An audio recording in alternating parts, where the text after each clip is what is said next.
हम हैं KKF और आप देख रहे हैं CCI कॉर्न सिटी इंडिया।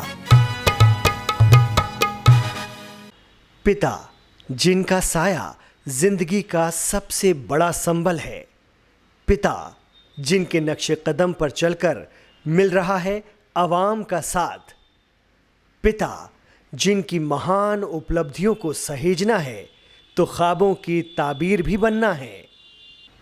ऐसे पिता जननायक श्री कमलनाथ जी के सुपुत्र लोकप्रिय सांसद श्री नकुल नाथ जी को सुनिए।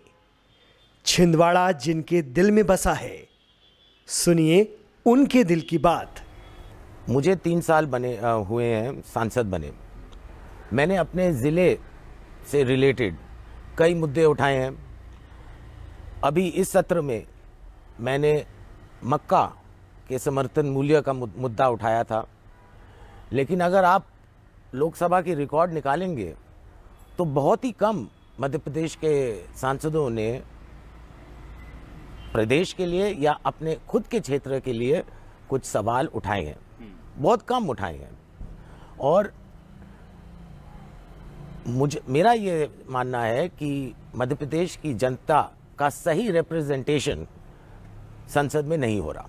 नहीं, मध्य प्रदेश की जब बात होती है तो जाहिर सी बात है, ये लगता है कि मध्य प्रदेश की सियासत में कमलनाथ के बिना बात नहीं हो सकती। कमलनाथ जी का कद बहुत बड़ा है और ये कहा जा रहा है कि जो पहला लोकसभा इलेक्शन था वो आपने उनकी छत्र छाया में जीता और उनके काम पर जीता। अगला इलेक्शन आपके लिए असल चुनौती होगा, आपको लगता है ऐसा? देखिए, पहला चुनाव भी एक बहुत बड़ी चुनौती थी और मेरा पहला चुनाव था। मैं इनकार नहीं कर रहा, मैंने उनके छत्र छाया में ये चुनाव लड़ा। अगला चुनाव मैं अपने अचीवमेंट्स पे, अपने बल पे लड़ूंगा। जब मैं सांसद चुना गया, मैंने सबसे पहला काम जो किया, मैंने छिंदवाड़ा में एक यूनिवर्सिटी खोली, एक विश्वविद्यालय खोला। मैंने प्रयास किया कि हॉर्टिकल्चर और एग्रीकल्चर कॉलेज खुले। हमारा जो मेडिकल कॉलेज था उसमें वो सुपर स्पेशलिटी हॉस्पिटल बने। लेकिन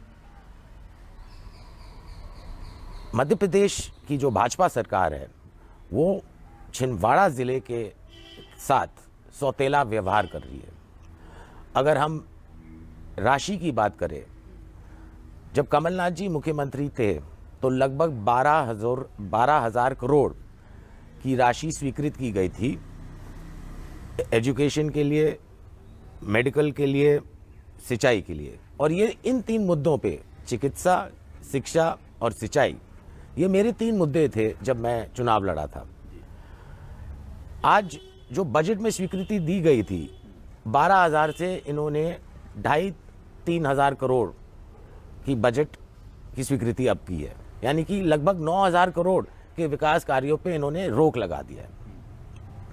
मैं तो पूछना चाहता हूं भारतीय जनता पार्टी से कि मेरे छिंदवाड़ा ज़िले के भोले भाले वासियों का इसमें क्या कसूर है? आप इनको क्यों सजा दे रहे हैं? आपको लगता है कि शिक्षा, हम जब भी देखते हैं कि नकुल नाथ जी के कामों की जब बात होती है तो उसमें हम देखते हैं कि बहुत एम्फेसाइज आपका, बहुत फोकस शिक्षा पर होता है। एक नई कोचिंग को लेकर के भी आपने एक नवाचार शुरू किया है, वो क्या है और कैसे आप चाहते हैं कि बेसिक जो नींव है हमारी शिक्षा की वो मजबूत हो जाए, ताकि फिर एम्प्लॉयमेंट और बाकी चीज़ें, संस्कार, सब चीज़ें हमारे साथ अपने आप जुड़ती जाएंगी? देखिए, एजुकेशन मेरा मानना है कि बहुत ज़रूरी है। एक तो शिक्षा होता है और एक ज्ञान होता है। शिक्षा आप कॉलेज में, स्कूल में प्राप्त करते हैं, लेकिन ज्ञान आप पूरी ज़िंदगी प्राप्त करते हैं। मैंने एजुकेशन पे फोकस किया है क्योंकि आज सबसे बड़ी चुनौती हमारे सामने बेरोज़गारी की है, रोज़गार की है। और अगर मैं बात करूं कि ये जो परियोजना मैंने अभी कुछ ही हफ्ते पहले छिंदवाड़ा ज़िले में शुरू की है, मैं इसके बारे में ज़रा आपको बताना चाहता हूं।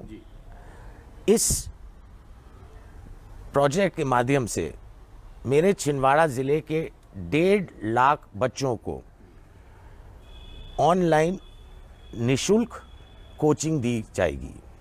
इसमें छठी कक्षा से लेके 12वीं कक्षा तक के बच्चों को, जो बच्चे यूपीएसआईसी के एग्ज़ाम देना चाहते हैं, आईपीएस का एग्ज़ाम देना चाहते हैं, आईएएस का एग्ज़ाम देना चाहते हैं, पटवारी हो, तहसीलदार हो, इन सब की इनको निशुल्क घर बैठे कोचिंग प्राप्त होगी।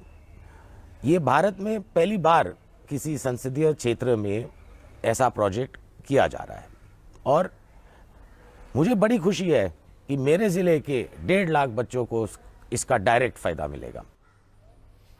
हम जाहिर सी बात है कि जब भी बात करते हैं कमलनाथ जी की, तो उनके छिंदवाड़ा में आप कहीं भी जाइए, उन्होंने क्या सौगातें दी हैं वो नज़र आती हैं। चाहे सड़क हो, चाहे इंडस्ट्रीज़ हों, चाहे तमाम चीज़ें हों, शिक्षा संस्थान हो, मेडिकल की चीज़ें हों। नकुल नाथ ने पिछले 3 सालों में ऐसा क्या दिया है छिंदवाड़ा को, जिसे देखकर वो फ़ख्र से कह सकते हैं कि ये मैंने दिया है?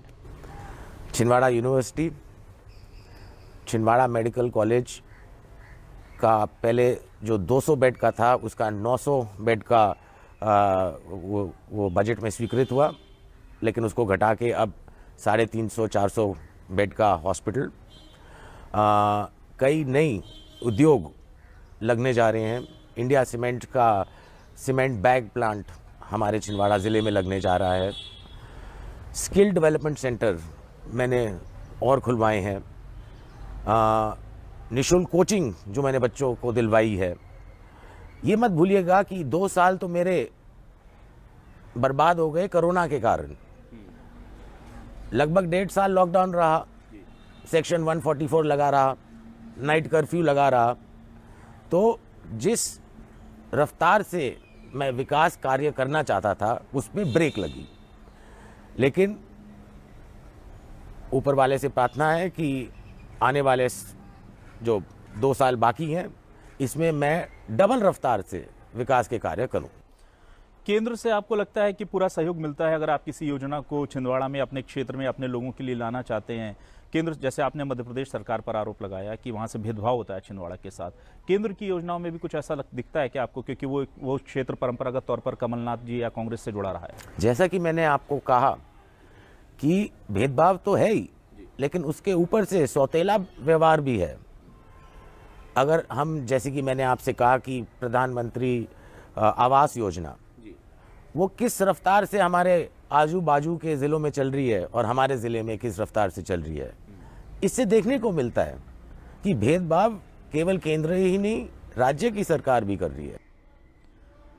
कमलनाथ जी चूंकि बहुत बड़ी शख्सियत हैं और सियासत में उन्होंने जो मुकाम छुए हैं, तो जाहिर सी बात है जब उनके सक्सेसर आते हैं तो एक नैतिक मनोवैज्ञानिक दबाव होता है कि आप उस लेवल को क्रॉस करें या उस लेवल तक पहुँचें।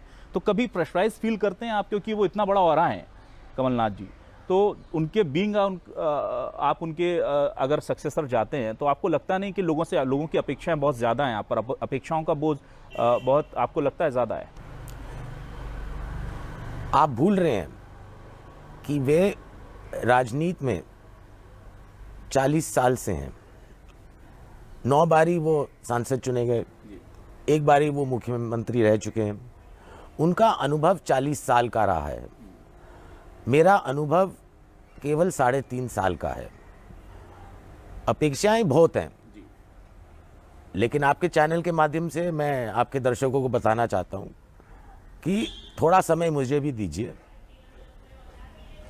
अभी जैसा कि मैंने आपको कहा, कोरोना के कारण मैं बहुत से काम करना चाहता था लेकिन कर नहीं पाया, तो मुझे थोड़ी और अनुभव की आवश्यकता है। और जो आपके दर्शक हैं, मैं उनको बताना चाहता हूं कि अपेक्षाएं बहुत हैं और मेरी पूरी कोशिश रहेगी कि मैं कमलनाथ जी से भी ज़्यादा और दुगना काम कर सकूं। केकेएफ द्वारा आयोजित इस कार्यक्रम में मेरे साथ मंच पर उपस्थित परमादरणीय पिताजी, केकेएफ के कीर्ति सुधांशु जी, हमारे मध्य प्रदेश कांग्रेस कमेटी के उपाध्यक्ष गंगा तिवारी जी, पूर्व मंत्री सुखदेव पांसे जी, हमारे ज़िला कांग्रेस के अध्यक्ष विश्वनाथ ओक्टे जी, हमारे दीपक सक्सेना जी, सम्मान्य मंच, यहाँ उपस्थित सभी मेरे प्रिय साथियों, बड़ा अच्छा लगा इस कार्यक्रम में आकर। आप सब संस्थाएं समाज सेवा का कार्य करते हैं और ये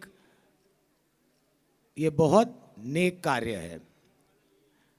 आप लोगों ने देखा कि 40 साल कमलनाथ जी ने आप लोगों की सेवा की है और मुझे बड़ी खुशी हुई है यहाँ इस कार्यक्रम में आकर और ये देखकर कि आप सब भी मेरे पिताजी की तरह बनना चाहते हैं। इसके लिए मैं आप सभी को बहुत बहुत बधाई देता हूँ और KKF को भी बहुत बहुत बधाई देता हूँ। और अब मैं आमंत्रित